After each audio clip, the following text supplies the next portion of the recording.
Welcome back students. आज हम discuss करने वाले हैं BSc plain third year zoology का ग्रुप ए का जो पेपर 2 है, major second, wild life conservation and management. इसकी जो 5 यूनिट्स हैं इस पेपर की, उसमें आपको सारी वाइल्ड लाइफ से रिलेटेड चीज़ें स्टडी करनी है। और सबसे पहले, जब पेपर का नाम है wild life conservation and management, सबसे पहले आपको ये जानना ज़रूरी होगा कि वाइल्ड लाइफ एक्चुअल में क्या होती है।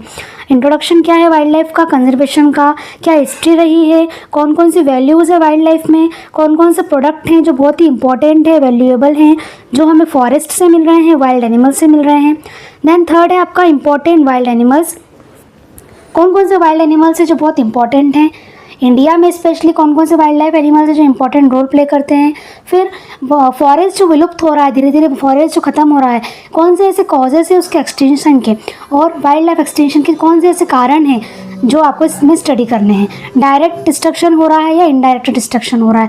देन फिफ्थ आपको स्टडी करना है इंपॉर्टेंस एंड नेसेसिटी, क्यों ज़रूरी है वाइल्ड लाइफ को कंजर्व करना, फॉरेस्ट को बचाना क्यों ज़रूरी है, क्या इसकी इंपॉर्टेंस है, क्या इसका महत्व है, क्यों नेसेसिटी है इसकी कंजर्वेशन की, वो आपको इसमें स्टडी करनी है।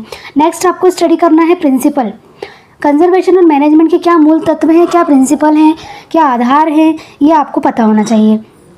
देन इस यूनिट का लास्ट पॉइंट है conservation ethics and world wild life conservation strategy, कौन कौन से एथिक्स हैं जो फॉलो करने पड़ेंगे वाइल्ड लाइफ को कंजर्व करने के लिए, कौन कौन से मेजर्स हैं, कौन कौन सी स्ट्रेटजी है जो वर्ल्ड वाइड लेवल पर चल रही है वाइल्ड लाइफ को कंजर्व करने के लिए। तो इसमें जो मोस्ट इम्पॉर्टेंट टॉपिक है वो है आपका causes of extension of forest and wild life and important animals, ये आपको पता होना चाहिए। दोनों इंपॉर्टेंट टॉपिक्स हैं।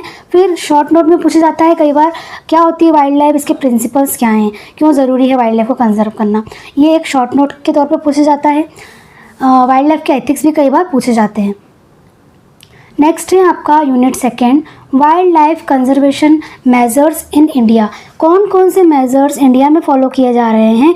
इसमें आपके टोटल 8 टॉपिक्स हैं, यानी 8 चैप्टर्स हैं। और फर्स्ट यूनिट का फर्स्ट पार्ट है उसमें सब चैप्टर्स भी आप कह सकते हैं। और सेकेंड आपका इंपॉर्टेंट टॉपिक है वाइल्ड लाइफ इम्पॉर्टेंट क्यों हैं, टाइगर रिजर्व्स कौन कौन सी इंपॉर्टेंट है मध्य प्रदेश में, ये सारी चीज़ें। तो वाइल्ड लाइफ कंजर्वेशन मेजर जो कि इंडिया में फॉलो किए जा रहे हैं, उसके लिए आपको सबसे पहले ये पता होना चाहिए कि कौन सा बोर्ड है वाइल्ड लाइफ का इंडिया में जो इसके लिए रिस्पॉन्सिबल है, जो काम करने में इसको हेल्प करता है, वो है Indian board of wild life. ये आपको स्टडी करना है। Then wild life protection act के बारे में, वाइल्ड लाइफ की कौन से लॉज एंड अमेंडमेंट्स हैं उसके बारे में, कौन कौन से लेजिस्लेशंस हैं जो इंडिया में फॉलो की जा रही है, कौन सा फॉरेस्ट एक्ट है जो इंपॉर्टेंट रोल प्ले करता है। Then national organization, government and non government organization के बारे में पढ़ना है, जिसे आप NGO भी कहते हैं। देन थर्ड पॉइंट में एक और है गवर्नमेंट ऑर्गेनाइजेशन, जो कंजर्वेशन के लिए इंपॉर्टेंट रोल प्ले कर रही है, वो आपको पढ़ना है।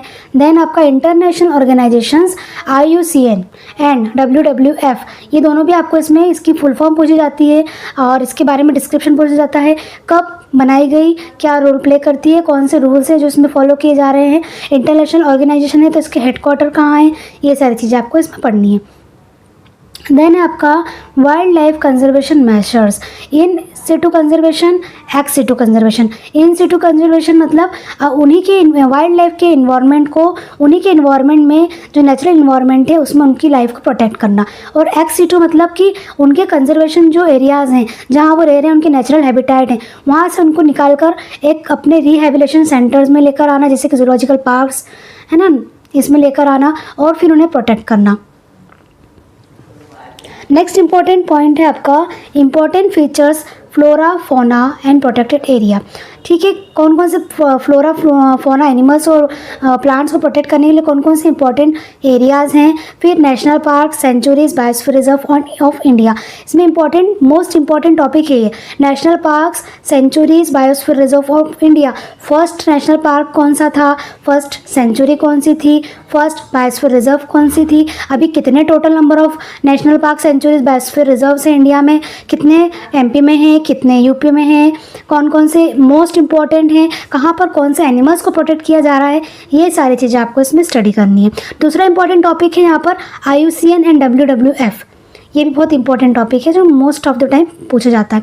नेक्स्ट है आपका point number 8, methods of conservation tracking of large territorial vertebrates, camera trap, marks, recapture techniques, trail camera, computer vision.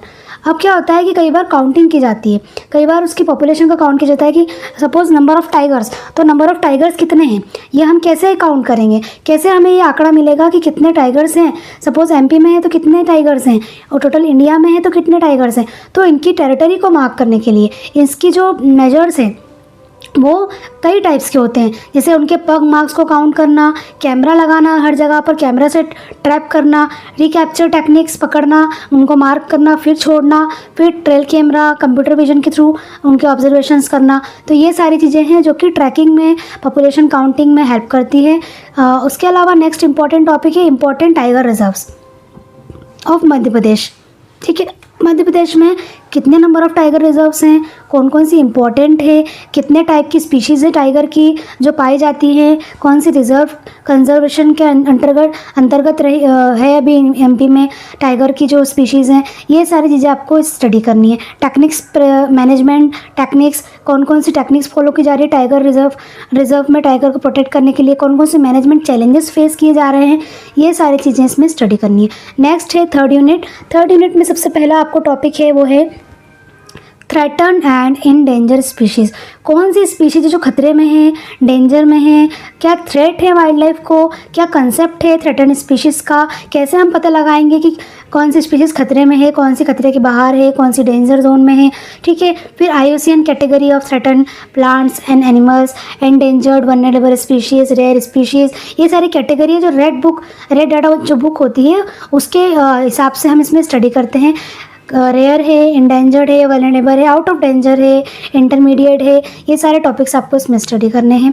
Special project for endangered species जैसे कि project tiger, Gir lion project, musk deer project, crocodile project और elephant project, ये सारे project चलाए जा रहे हैं endangered ये स्पीशीज़ जो सारी इंडेंजर में है उनको बचाने के लिए।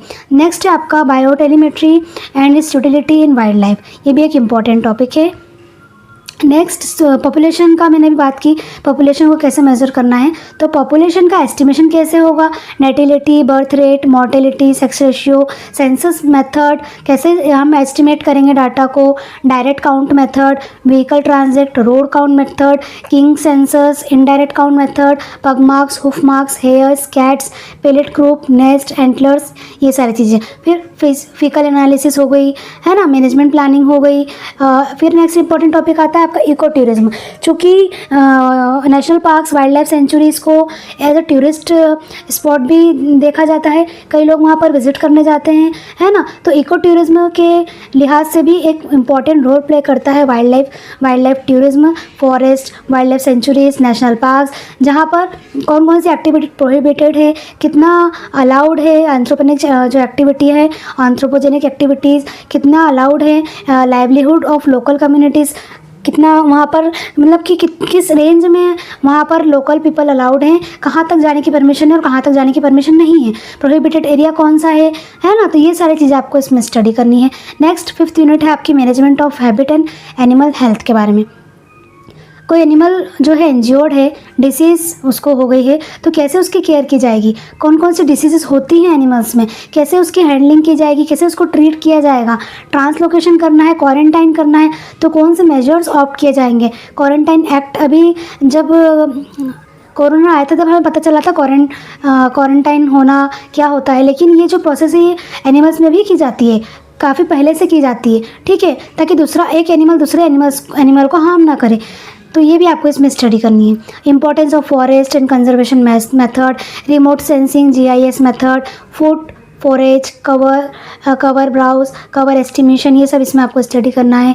रोल ऑफ ट्राइबल कम्युनिटीज़ क्या रोल प्ले करती है फॉरेस्ट के मैनेजमेंट में, जैसे चिपको आंदोलन वगैरह हैं, फॉरेस्ट को बचाने के लिए काम किया था उन्होंने, तो कैसे एक ट्राइबल कम्युनिटी वर्क करेगी वो आपको इसमें स्टडी करना है। Elementary ideas of wild life forensics भी बहुत इंपॉर्टेंट रोल प्ले करती है, ह्यूमंस में भी और एनिमल्स में भी। देन आपका लास्ट टॉपिक है इस यूनिट का, वो है अपॉर्चुनिटी ऑफ एम्प्लॉयमेंट। जैसे आपने सुना होगा IAFS ऑफिसर्स, फॉरेस्ट ऑफिसर्स, तो फॉरेस्ट एरियाज़ में कैसे एम्प्लॉयमेंट वर्क करता है, कौन कौन सी अपॉर्चुनिटी है, वो भी आपको इसमें स्टडी करनी है। तो ये पूरी 5 यूनिट हैं, ये कुछ रेफरेंस बुक्स हैं जिसके थ्रू आप कोतवाल, बाबेल, है ना, ये सब आपको जेनेटिक्स की जो बुक्स हैं, मिल्स एल स्कॉट की जो बुक है, तिवारी शुक्ला, ये सारे बड़े बड़े राइटर्स हैं, पब्लिशर्स हैं, जो आपको इसमें इन टॉपिक्स का कंटेंट मिलता है, ठीक है। देन ये कुछ इंपॉर्टेंट डिजिटल प्लेटफॉर्म्स हैं, कुछ ऑनलाइन कोर्सेज हैं, इससे रिलेटेड कुछ लिंक्स हैं। और आपको पता ही है कि पेपर 70 मार्क्स का आता है, जिसमें वेरी शॉर्ट 1 वर्ड आंसर भी आप कह सकते हैं, वो आते हैं 5। देन शॉर्ट आंसर्स आपके आते हैं और लॉन्ग आंसर्स आते हैं। 35 मार्क्स मिनिमम पासिंग होते हैं। तो ये आपका जो है पूरा सिलेबस है, हमने डिस्कस किया। मिलते हैं जल्द ही नेक्स्ट वीडियो में। आई होप आपको वीडियो अच्छी लगी हो। सब्सक्राइब कीजिए मेरे चैनल को, लाइक कीजिए वीडियो को, शेयर कीजिए अपने फ्रेंड्स को, ताकि वो भी इस सिलेबस को ईजीली समझ सकें। थैंक यू, मिलते हैं नेक्स्ट वीडियो में।